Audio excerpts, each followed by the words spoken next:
This is, if you've missed what we've been doing in church, we've been talking about the new era. We've been talking about actually God's calling us for a new normal. That what was normal before, we've actually now got to step from the old into the new. And if you've missed some of the weeks leading up, you've got to approach this as not just a one-off service, but it's a part of a bigger story.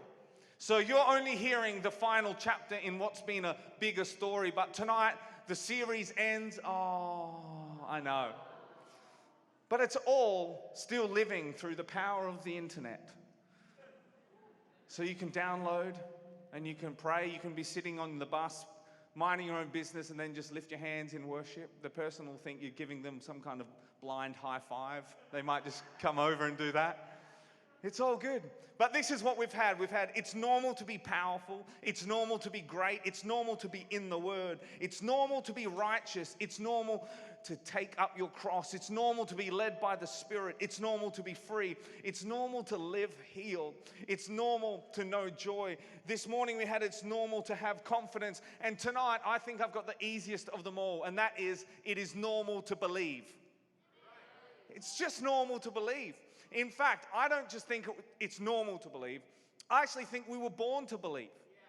I think from the day that we trusted that the air that we were going to breathe is going to fill in our lungs, that we are actually hardwired, biologically designed to believe. It's going to be good tonight.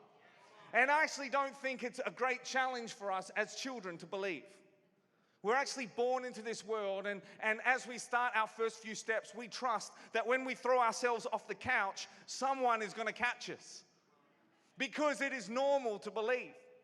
Actually, I remember a time one day when I was a bit younger, and I decided that I might just actually be able to fly. Because I believed. I believe I can fly. Slow jam. I believe. All right, that's enough. Come on. Literally, people online are turning off right now. And what I did, I decided that I'm going to climb onto the roof of my house and I'm going to test this theory. My belief is going to get put to the test. So I got onto the roof and I thought, wow, this is actually higher than I thought. So I thought, although I believe, I do have a little bit of doubt. I must admit, Jesus, forgive me. And I went down into the kitchen, and as a kid, you don't have access to many materials when it comes to jumping off roofs. So I decided, I think I might need some kind of parachute. So I went downstairs, and the closest thing to a parachute I could find was a plastic bag. So I went back onto the roof with my parachute plastic bag, and I held it over my head, and I began to hum, I believe I can fly. And as I jumped off, I just decided that maybe I can't fly as I plummeted to the ground. But it was normal for me to believe. I don't know if any of you believe some weird things when you were a kid. We've all got weird beliefs. I used to think, right, this is a true story, that when you heard laughter on the TV, it was because you were hearing other people watching TV laugh at the jokes. So I used to get really close to the TV and laugh into the speakers so I would make sure that they knew that I was laughing at the jokes. Imagine walking into me, watching me just right up next to a TV going, ha ha ha ha. My mum must have thought I was crazy. She was right. Did anyone used to believe if you ate the apple seeds, an apple tree would grow in your stomach? It's just normal. Don't feel bad about that. You're biologically wired to believe that things that you think in your head and to trust in things that will happen. So someone told you that an apple tree would grow, and because you were born to believe, you believed them. That's just how we are. You see, this isn't just normal to believe. I'm telling you, when you came and you grew up in this life, you were always destined to believe. But what happened? I used to believe amazing things. One day, I went on a holiday with my family. And I went to this forest. I know, it just doesn't sound like a holiday. We went to a holiday house, and at the place we were staying, there was this forest. And I spent 3 days of that holiday looking in the forest for Pokemon. I believed. Pikachu, where are you? Don't judge me. You guys believe weird stuff too. We've all got weird things that we believe. And I guess tonight what I want to unpack is, when did we stop just believing? When did we stop believing what people said? When did we stop believing what preachers said? When did we stop believing what the Bible said? When did we stop believing what our friends and our family said? Because actually, you'll understand now that you were born believing. But something taught you to stop believing. I've got a little clip. And I think this might help you understand maybe where it all started going wrong. Have we got the clip, guys? Let's put it up. Close your eyes and just fall down, okay? Don't worry. Okay, then Lauren's going to catch you. Close your eyes. Okay. Okay, it's called the trust fall. Okay, trust fall. Ready, set, go. Where did it all go wrong? You see, I used to believe when a meteorologist read the weather forecast and they said it might snow this weekend, I used to believe in those people. I used to believe that when the traffic said there was going to be a smooth run down the East Lancs, that it was telling me the truth. But what went wrong? I used to believe if I went like this and did a trust fall, someone would catch me. But the problem is, one day, someone didn't catch me. Wow. You see, what happens is one day I sat in my little Google computer, take me to church, and it said, go to this route. The route is clear. And Google does this little thumbs up and goes, route's clear. And I believed it only to get off my road and get on the East Lancs and get in the longest, thinnest car park of a road you've ever been on. And then I maybe stopped believing Google. And maybe when the forecast for my holiday last year said sun, sun, sun, sun, and I got there and it was rain, rain, rain, rain, I just started to believe a little bit less. You see, we start believing from birth, and then what happens is we throw ourselves into someone's arms and they don't catch us, and we start to stop believing. You see, the way it works with our belief is we start up here, and then someone disappoints us and we crash all the way down in our belief, and we slowly build ourselves up. But we never get quite to as high as we were before. And then we get disappointed and we crash down, and then we find the strength and the belief, and we get a little more up, but we're not as high as we were before. And as we go through our lives in adulthood and through school, and we have disappointment, letdown, trust fails, and by the time we become adults, our belief level is now flatlined. Because we've been taught not to believe, even though we were born to believe. It's amazing to see what happens when we put our trust in the wrong things. And belief becomes unbelief. I love that picture of that girl, trust fail. It's so funny. It was all going so well until she stood on the wrong side or fell on the wrong side, depending which way you look at it. And there's that moment. Do you think that girl, the next time her sister says, close your eyes, I'm going to catch you, what do you think she's going to do? I suspect there's going to be at least one eye open, if not two. And that is the nature of us. We used to blindly trust one another until one another disappointed us. And now we keep one eye open. And that's the way we treat God. You see, we actually take this social learning that we've done growing up, and we apply this principle of mistrust and disappointment, and we take what we've learned in the world and we give it to God, and we say, I can't trust you because if I try and fall in your arms, my history tells me you won't catch me. And you see, this belief that we were born with, this gift of belief from God, is slowly being taken from us by the world. And tonight, I guess I want to take us to a moment, hopefully, where we believe again. It sounds almost like we're going to watch a Disney movie together. We're going to believe together that God is who He says He is, that He's going to do what He says He's going to do, and that He's going to catch us when we fall. I'm going to read from the book of Mark, chapter 9, verse 21. If you've got your Bibles, it's going to come up on the screen. Jesus asked the boy's father, how long has he been like this? From childhood, he answered. It has often thrown him into the fire or the water to kill him, but if you can do anything, take pity on us and help us. If you can, said Jesus, everything is possible for one who believes. Immediately the boy's father exclaimed, I do believe. Help me overcome my unbelief.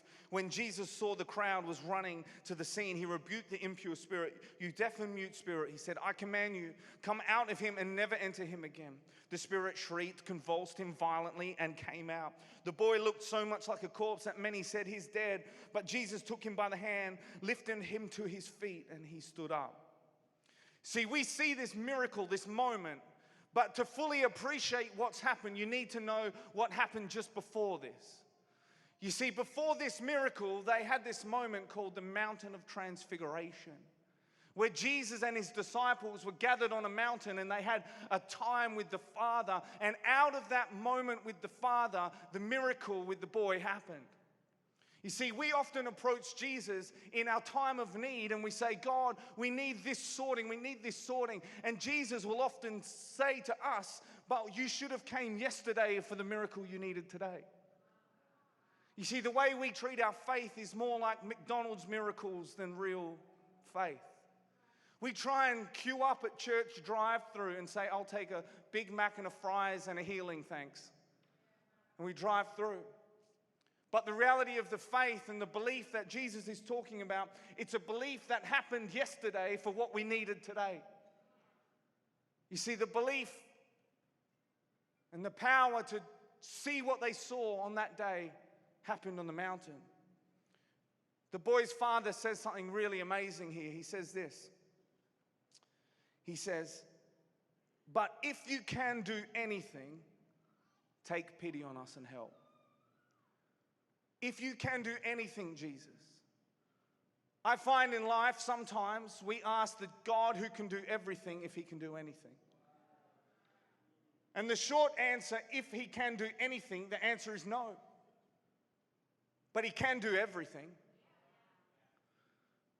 Often when people would come to Jesus for healings, he would say, "I'm not going to heal you, but I am going to forgive you of your sin, because I'm not just the God of something, I'm the God of everything." And we approach with our needs and we say, "God, can you do anything?" And we say, "Can you take this part of my life and make something out of it?" And God will say, I don't just do things, I do everything."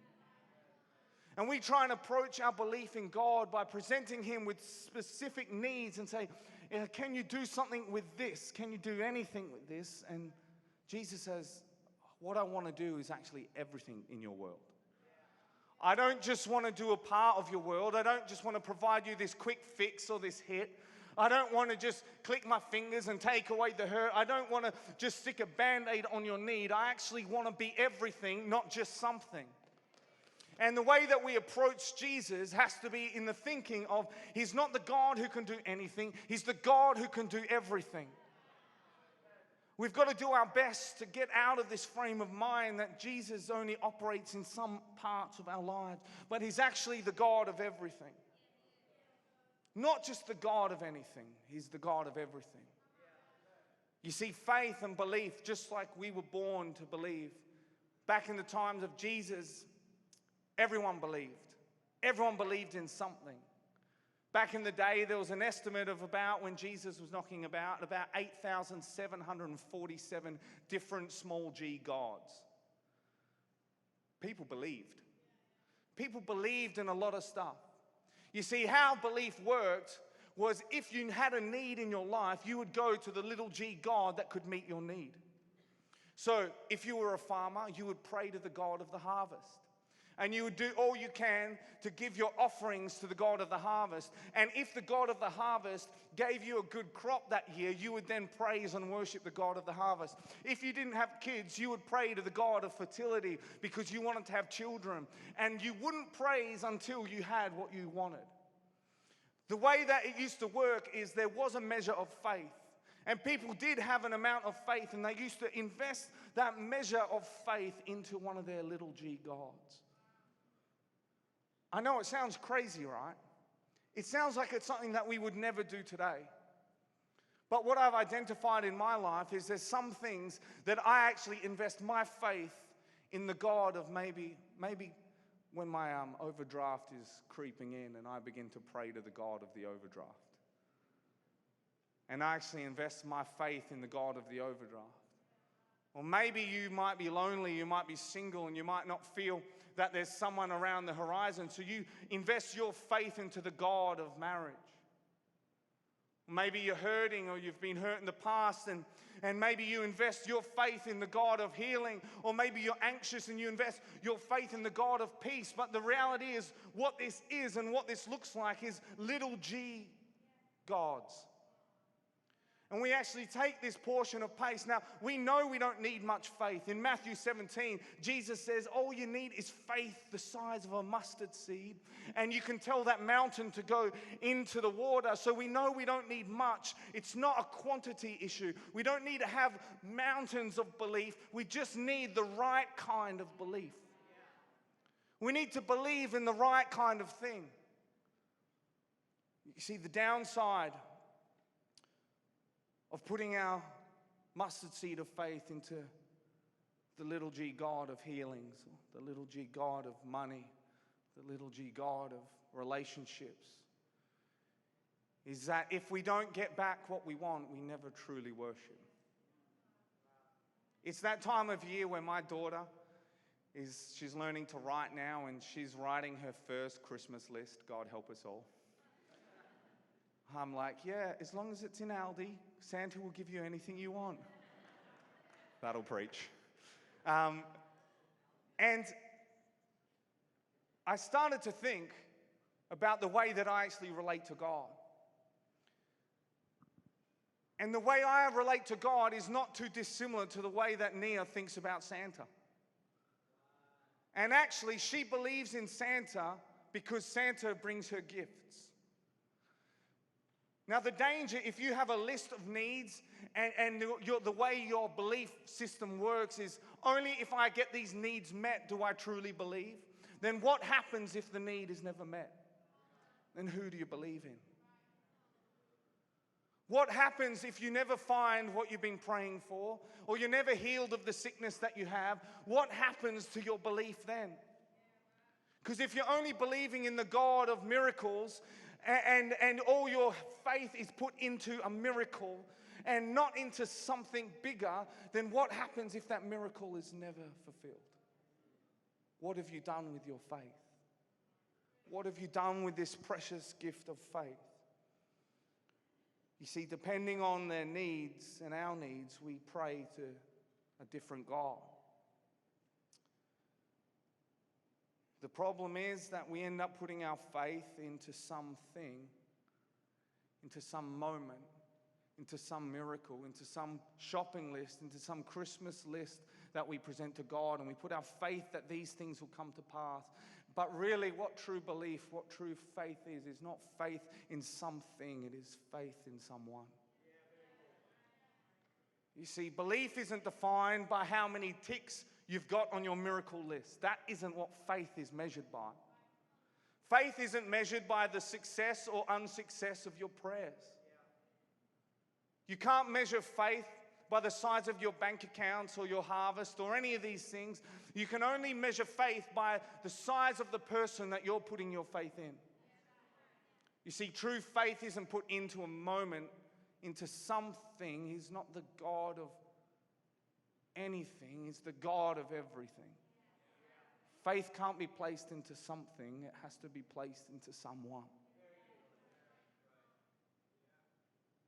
We see this moment in Hebrews 11:1 when they're talking about faith, and they say faith is the substance of things hoped for, the evidence of things not seen. So what is faith? What does it look like? What does it mean? Faith is confidence in the person of Jesus.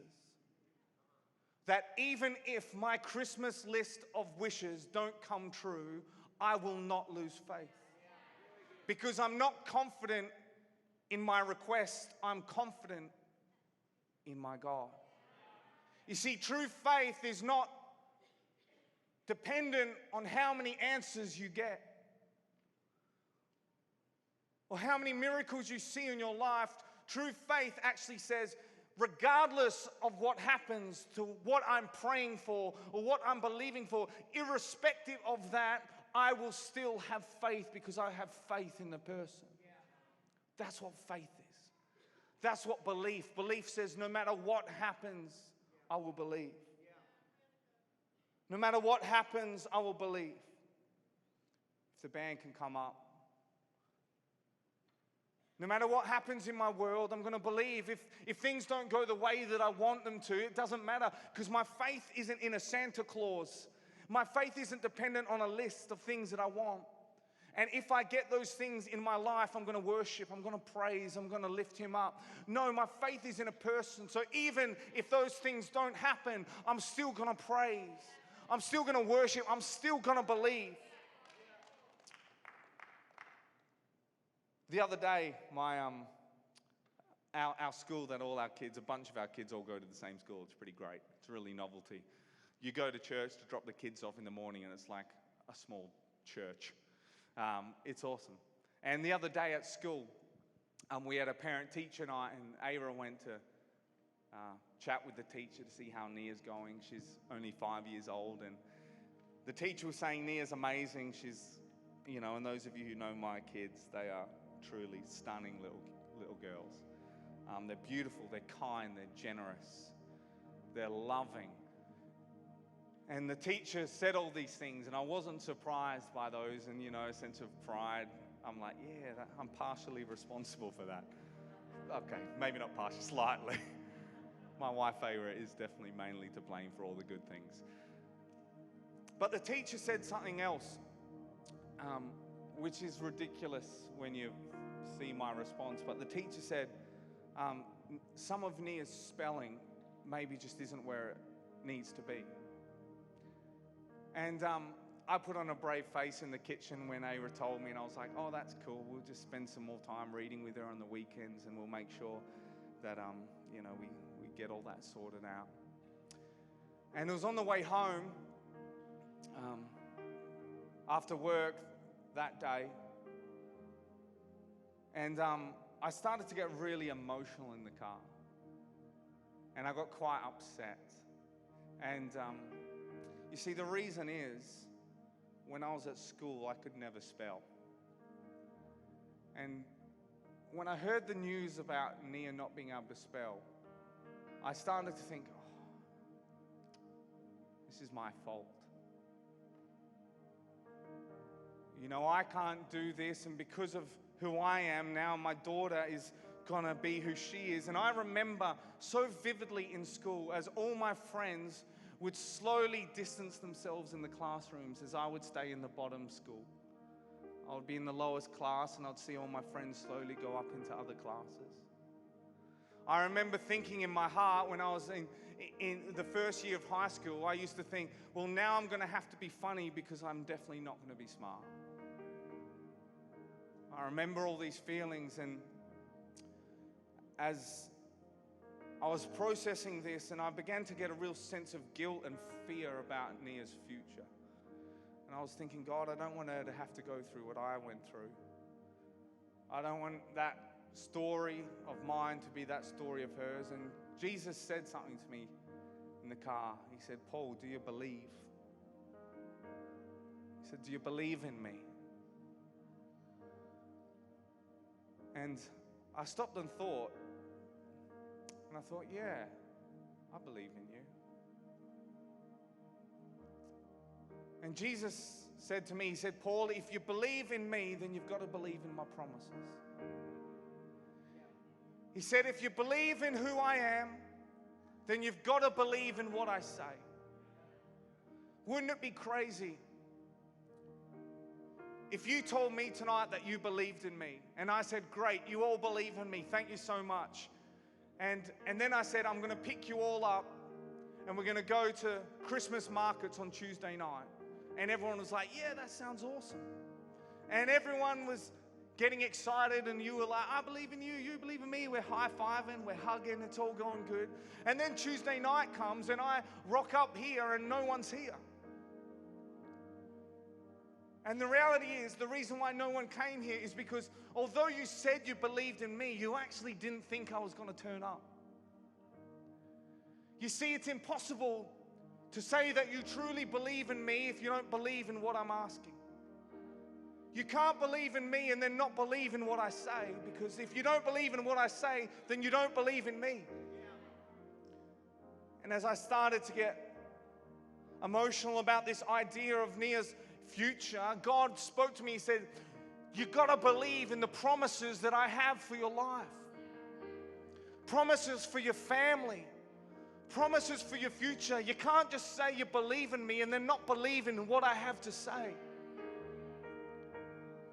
I started to think about the father of the boy in this story. He says an amazing statement. He says, Jesus, I do believe. Help me with my unbelief. Oh God, I believe in you, but help me with my unbelief. I believe in who you are and what you say, but help me with my unbelief. I believe in your promises and your purposes, but help me with my unbelief. I believe that you are what you say you are. You can do what you say you can do, but help me with my unbelief. And I thought, it's the story of my life. Jesus, I want to believe in you. I want to believe that you can do anything, that you can do everything. But God, tonight, would you help me with my unbelief? It's almost like I can't control it. It's almost like this world that I've grown up in, that I've lived in, has taken the ability to believe out of me. And God, tonight I'm praying, will you help me with my unbelief? Will you help me believe? God, there's some areas in my life where I want to be able to stand on the edge of the couch in my world and throw myself off and believe that you will catch me, but help me with my unbelief. God, there's areas in my world where I want to believe that if I close my eyes and fall back, that you will catch me, but God, help me with my unbelief. God, I want to believe what you say about me is true. I want to believe that I'm fearfully and wonderfully made. I want to believe I was bought at a price, but help me with my unbelief.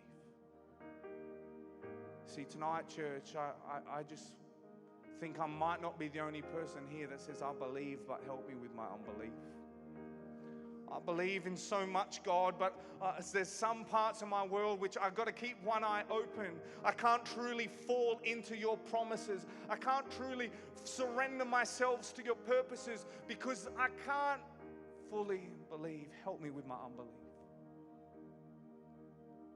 So tonight I deliberately preached short because I want to take a moment as a church to pray together. Is that okay? Because what would happen if we became a church that believed? What would church look like if we believed in each other? What would church look like if we believed what God said about us was true? What would a church look like if we believed and had hope for those outside of the four walls of this place? God, I believe, but help me with my unbelief.